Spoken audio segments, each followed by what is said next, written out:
जय श्रीराम, जय शिवराय. नमस्ते मित्रांनो, मैदान रिपोर्टरमध्ये आपल्या सर्वांचं स्वागत आहे. मित्रांनो, आपण आलो आहोत आत्ता सध्या सातारा जिल्ह्यातील खटाव तालुक्यातील पेडगाव या ठिकाणी. मित्रांनो, या ठिकाणी दिनांक 21 जून रोजी जनतेच्या मनातलं हिंद केसरी पेडगावकरांचं मैदान संपन्न होतं आणि 22 तारखेला एक आदत एक बैल हे मैदान संपन्न होतं. मित्रांनो, या मैदानाचं आयोजन नियोजन कुठपर्यंत आलं, आत्ता सध्याच्या स्थितीला फाटीवरती कशा पद्धतीची तयारी सुरू आहे, त्याचबरोबर आत्तापर्यंत किती गाड्यांची नोंद झाली आणि कशा पद्धतीनं आयोजन नियोजनाची तयारी सुरू आहे, हे सगळं आपण आता समस्त ग्रामस्थ पेडगावकर यांच्याकडनं जाणून घेणार आहोत. चला तर केलं का मित्रांनो, आपल्या समवेत पेडगावचे ग्रामस्थ आहेत दत्ता पाटील आहेत. भाऊ नमस्ते. नमस्ते. काय सांगाल, यावर्षी कशा पद्धतीने तयारी करण्यात आली?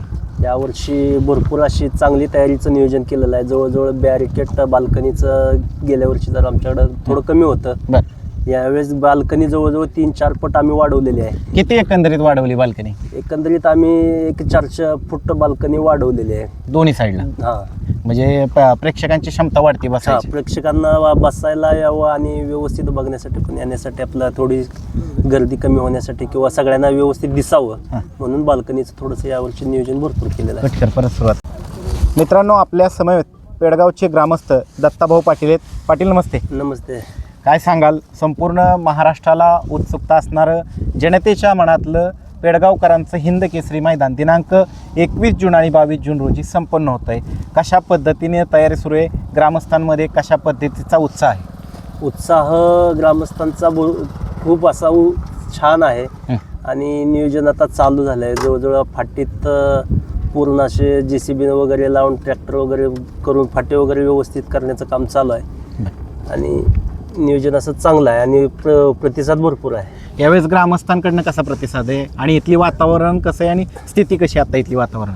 नाही, ग्रामस्थांचा तर चांगला प्रतिसाद आहे, परंतु काय झालं, आता एक 2-3 दिवसात जरा पाऊस झाला आमच्याकडे, त्याच्यामुळे थोडंसं पेरणीची जरा कामकाज चालू झालं आहे, त्याच्यामुळं थोडं आहे, पण उत्साह आणि प्रतिसाद भरपूर आहे. खूप छान आहे. शेतीची कामं चालू आहेत त्यामुळं त्या पद्धतीने जे ते आपल्याला वेळ भेटेल त्या पद्धतीने ते योगदान देत आहेत आणि काम करतायत. ह्यावेळेस खूप लवकर काम सुरू झालं, बॅरिकेड असेल किंवा बाल्कनी असेल, तर काय सांगाल त्याच्याविषयी? ह्या वर्षी म्हणजे काय झालं, गेल्या वर्षी थोडंसं आम्हाला पब्लिकचा त्रास, म्हणजे पब्लिकला बघण्यासाठी जरा जागा वगैरे पडत होती, त्याच्यामुळे थोडंसं बाल्कनीचं यावर्षी नियोजन वाढवलं किंवा हॉटेल व्यावसायिकांना दोन्ही साईडला जागा देऊन थोडंसं प्रत्येकाला म्हणजे व्यवस्थित जसं पडेल, जसं आम्ही एक 2-3 वर्षाच्या त्रुटी काय बघून यावर्षी असं वेगवेगळं बघून कसं नियोजन केलेलं आहे. आता मागच्या वर्षीचा तुमचा अनुभव आहेच, बंदी उठल्यानंतर हे जवळपास 5वं मैदान आहे. मागचा 4 वर्षाचा अनुभव आहे. दिवसेंदिवस या मैदानाला मोठ्या प्रमाणावरती गर्दी वाढते. मागच्या वर्षी तर रेकॉर्ड ब्रेक प्रेक्षकांची गर्दी झाली होती. तर यावर्षी बैठक व्यवस्थेमध्ये, आसन व्यवस्थेमध्ये काय सुधारणा करण्यात आली का?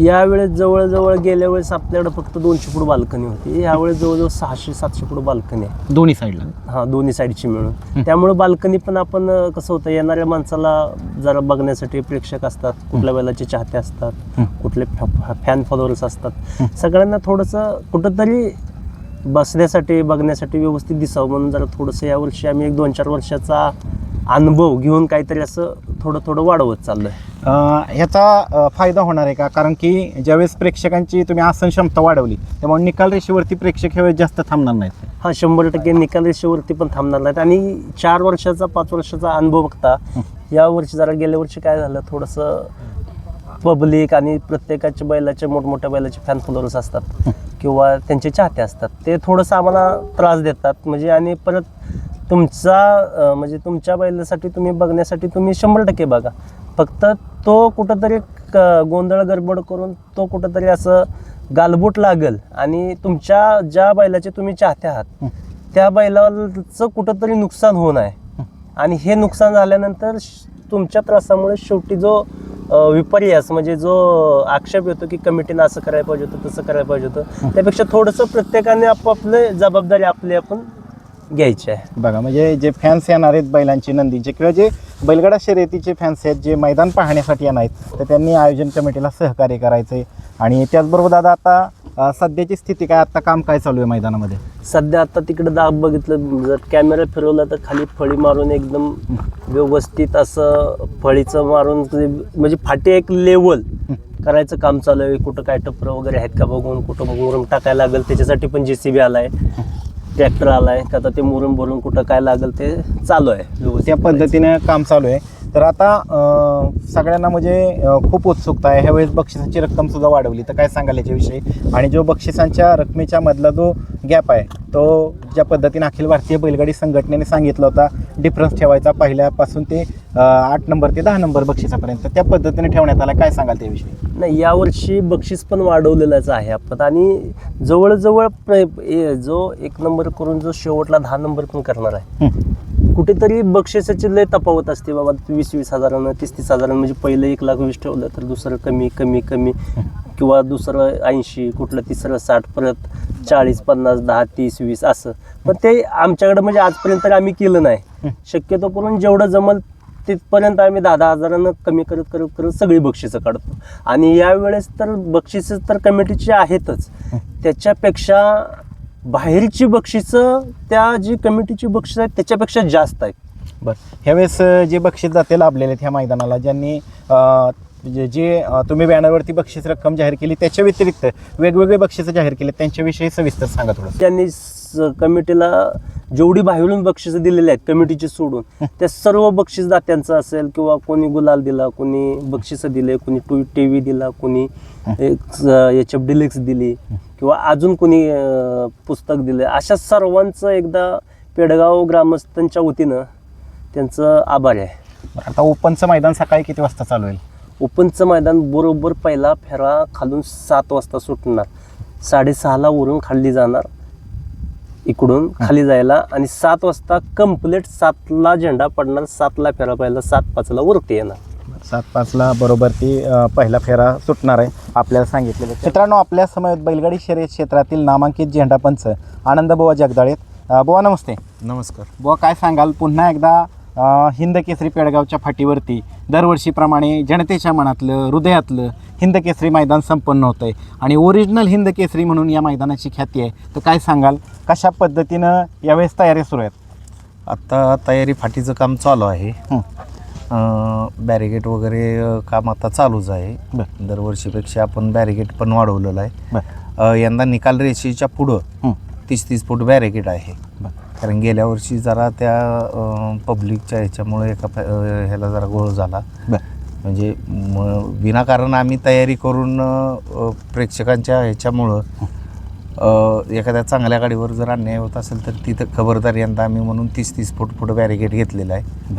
त्याचबरोबर बक्षीसदात्यांच्या विषयी काय सांगाल? यावेळेस बक्षिसांचा पाऊस आहे. जी तुमची बॅनरवरची बक्षिसं तर आहेत, पण त्याच्या व्यतिरिक्त काही जणांनी रोख रकमा दिलेल्या आहेत, कुठं गुलाल दिलेला आहे, त्याचबरोबर आणखीन काही दररोज एक बॅनर येतो, तर त्याच्याविषयी काय सांगाल? आपल्या संघटनेच्या नियमाप्रमाणे जी बक्षिसं आम्ही जाहिरातीवर दिलेली आहेत, ग्रामस्थ मंडळ पेडगाव यांच्यातर्फे ती बक्षिसं दिलीच जाणार आहेत. त्याच्या व्यतिरिक्त गटपास बैल मालकास मानाचा फेटा व श्रीफळ ग्रामस्थांच्या वतीनं देण्यात येईल प्रत्येक गटपास बैलगाडीसाठी. आमचे स्नेही माननीय ब्रह्मा पैलवान यांच्या वतीनं जी जुनी परंपरा जी आहे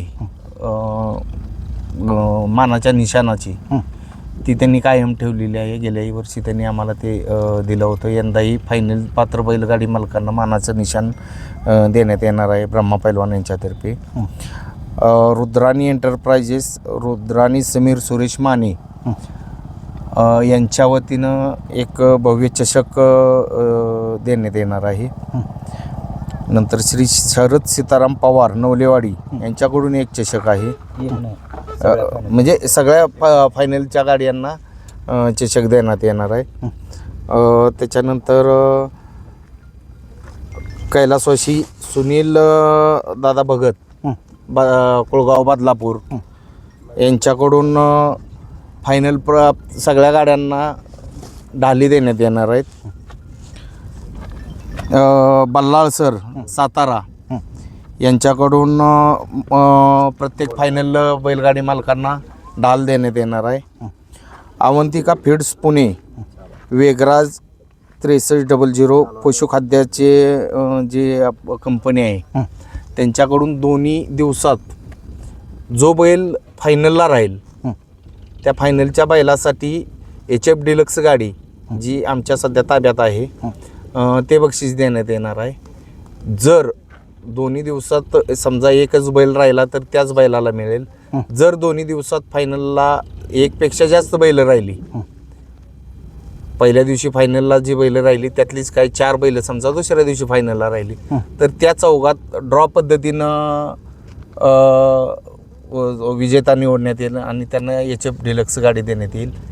आणि जर दोन्ही दिवसात हे जर नाही झालं जर दोन्ही दिवसात म्हणजे 21 तारखेला जी बैल राहणार ती 22ला जर नाही राहिली तर पुढचं काय असेल त्या विषय, तर जी काय फायनल प्राप्त बैलगाडी आहेत त्यांचा ड्रॉ काढून त्या ड्रॉ प्रमाणे ज्याची जी चिठ्ठी निघेल त्याला ती HF डिलक्स गाडी देण्यात येईल. बरं, ह्याच्या व्यतिरिक्त त्यानंतर पेडगाव मैदानावर कायमच प्रेम करणारे आमचे विनायक शेठ देशमुख लेंगरे यांच्याकडून गेल्या वर्षी प्रमाणे यंदाही फायनलला 1 नंबर करणाऱ्या, समजा दोन्ही दिवशी जो 1 नंबर करेल त्या गाडी मालका म्हणजे बैल मालकाला 1 लाख रुपयाचं बक्षीस जाहीर केलं आहे त्यांनी. जर दोन्ही दिवशी जर एक बैल जर 1 नंबरमध्ये नाही राहिला तर जी रक्कम 1 लाख रुपये जी आहे ती दोन्ही दिवसाच्या बैल मालकांना डिवाइड गेल्या वर्षीसारखीच करून देण्यात येईल. बरं, मागच्या वर्षीसारखी. बरं, अजून ह्याच्या व्यतिरिक्त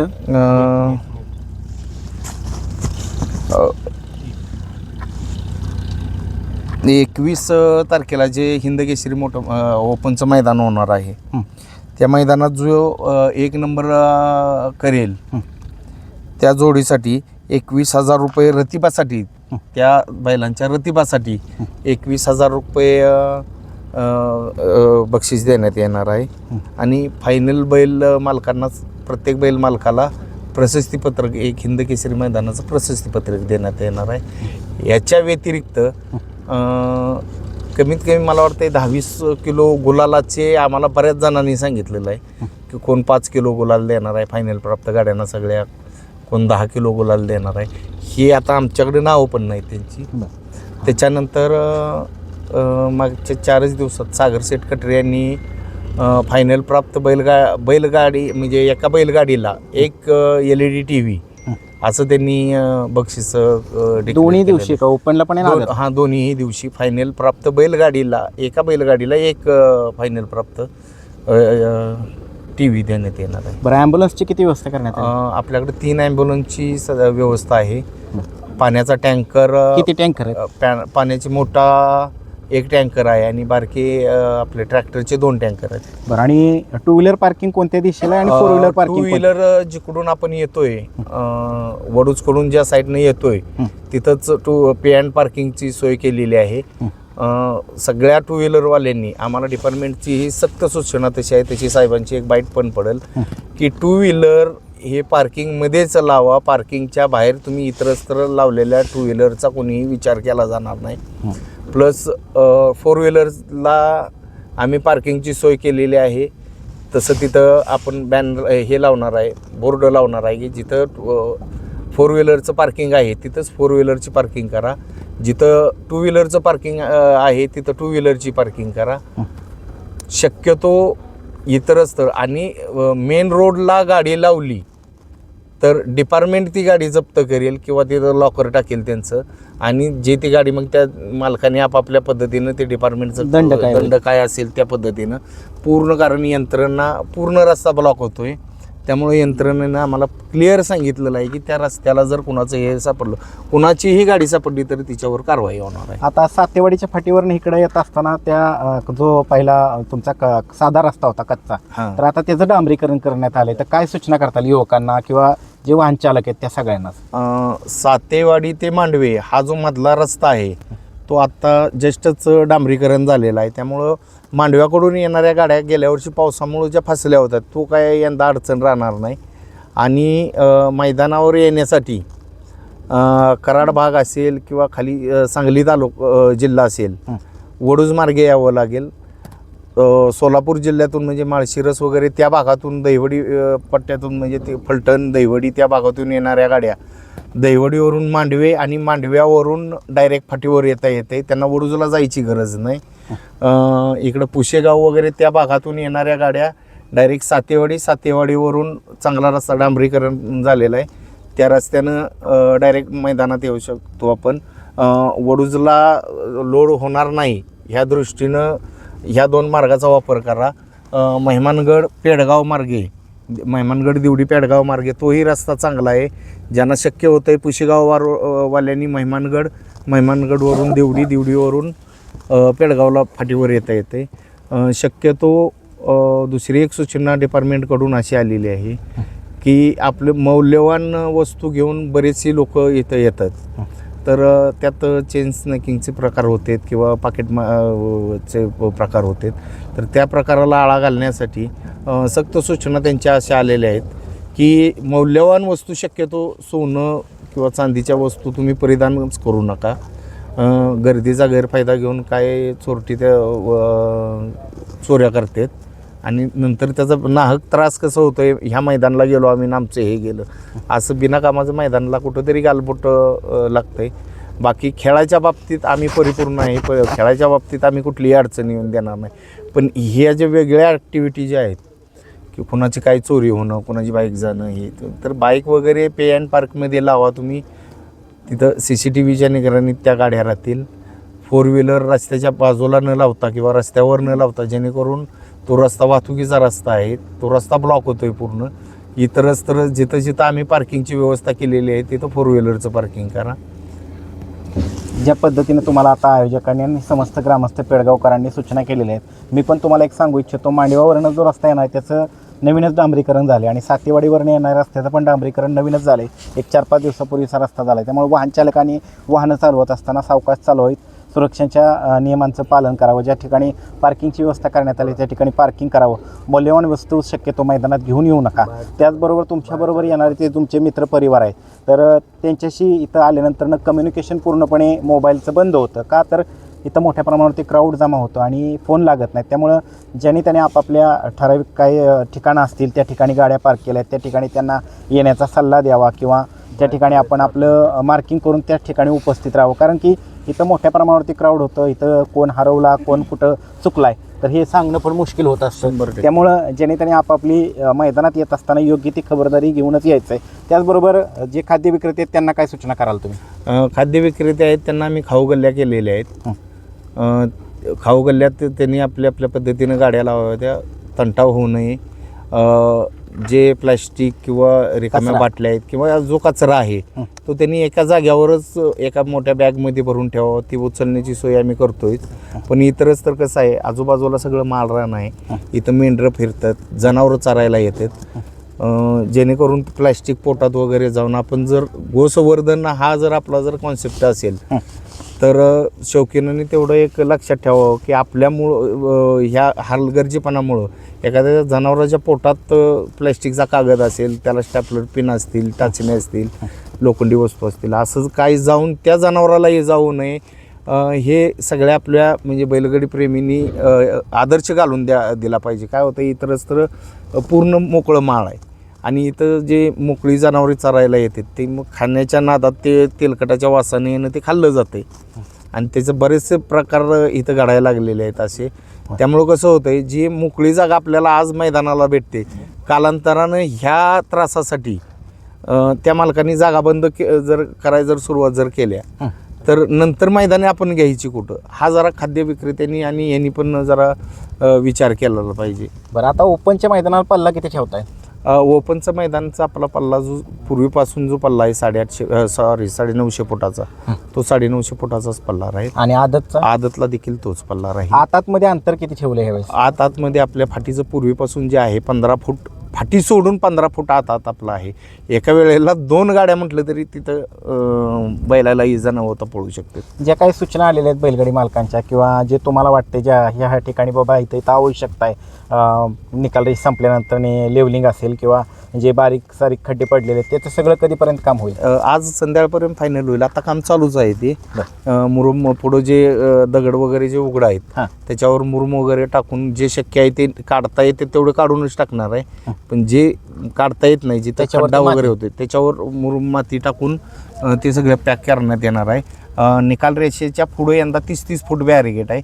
निकाल रेषेच्या पुढं 100 फूट पब्लिक अजिबात नाही पाहिजे, जेणेकरून तुमचा जो आवडता बैल आहे त्याच्या पळासाठी कोणाला त्या बैलालाही त्रास होऊ नये आणि त्या बैलामुळं दुसऱ्याच्याही बैलाला कोणाचा त्रास होऊ नये. बरं, त्याचबरोबर ह्यावेळेस लाईव्ह प्रक्षेपण कुठल्या चॅनलवरनं केलं जाणार आहे? P3 लाईव्ह पवन यादव बरं, त्यांच्या लाईव्हमध्ये आणि अखिल भारतीय बैलगाडी संघटना या दोघांच्या ह्याच्यावरती लाईव्ह हे होणार आहे. ह्यावेळेस मैदानाचं लाईव्ह प्रक्षेपण कुठल्या चॅनलवरनं केलं जाणार आहे?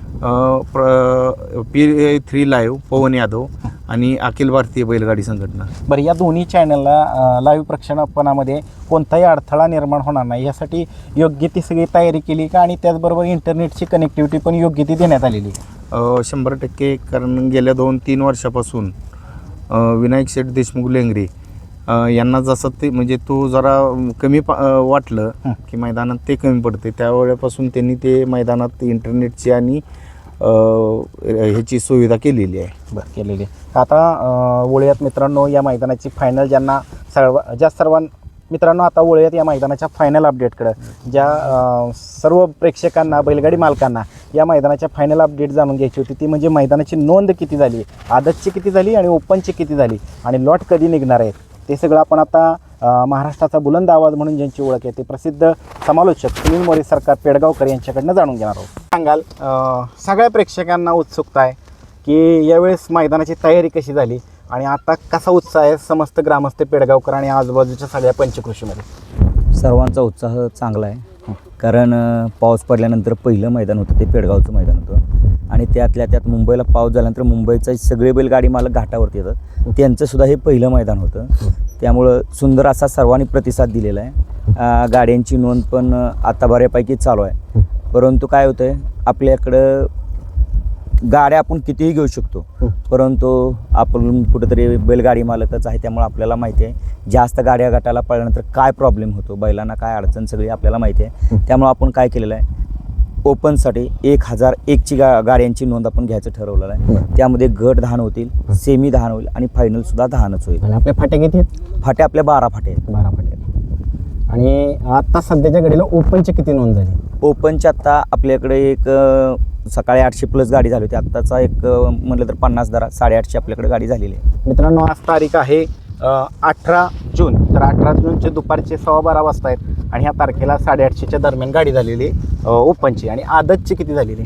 आदतची आपल्याकडं आता 1050 गाडी नोंद झालेली आहे. बरं, आणि आदतची आपण किती ठेवणार आहे नोंद? आदतची आपण 1200 गाडी नोंद घेणार आहे.